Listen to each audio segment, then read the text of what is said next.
Question लिए हैं, ये बहुत बार बार एग्जामिनेशन में आप लोगों को आते रहता है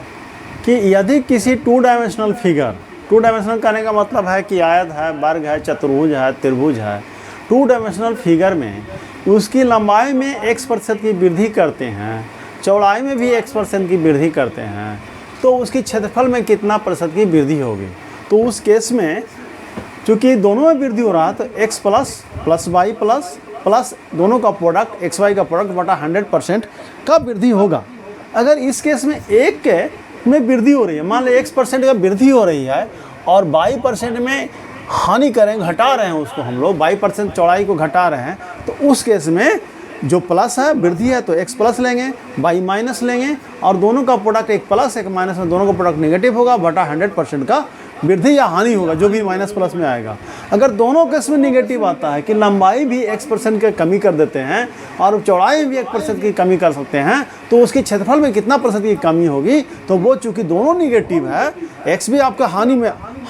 कमी हो रही है, लंबाई में कमी हो रही है और चौड़ाई में कमी हो रही है, तो दोनों निगेटिव लेंगे, -x माइनस y, और चूँकि माइनस माइनस प्लस होता है तो माइनस माइनस प्लस xy बटा 100% तक की इसमें कमी होगी। एक केस और है कि अगर लंबाई में भी x% की वृद्धि करते हैं, दूसरे केस में चौड़ाई भी x% की वृद्धि करते हैं, तो उस केस में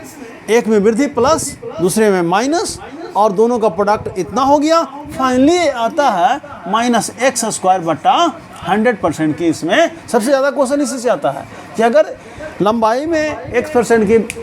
कमी करते हैं और चौड़ाई में x% की वृद्धि करते हैं, या लंबाई चौड़ाई किसी में से एक में वृद्धि करते हैं, एक में कमी करते हैं, तो उस केस में जो प्रतिशत जो डिक्रीजमेंट होगा, प्रतिशत डिक्रीजमेंट ही होता है उसमें, और प्रतिशत जो डिक्रीजमेंट होगा एरिया में वो इतना भी होगा। टू डायमेंशनल वैसे चीज़ को कहते हैं जिसमें लंबाई और चौड़ाई हो, तो जैसे आयत है, वर्ग है, चतुर्भुज है, त्रिभुज है, ये सब चीज़ टू डायमेंशनल आता है। तो जितने भी टू डायमेंशनल से रिलेटेड क्वेश्चन आएंगे कि उसके साइड में भुजा में इतना % वृद्धि करती है, इतना प्रतिशत ये करते हैं, तो उस क्वेश्चन को हम लोग इस तरह से हम लोग सॉल्व करते रहेंगे।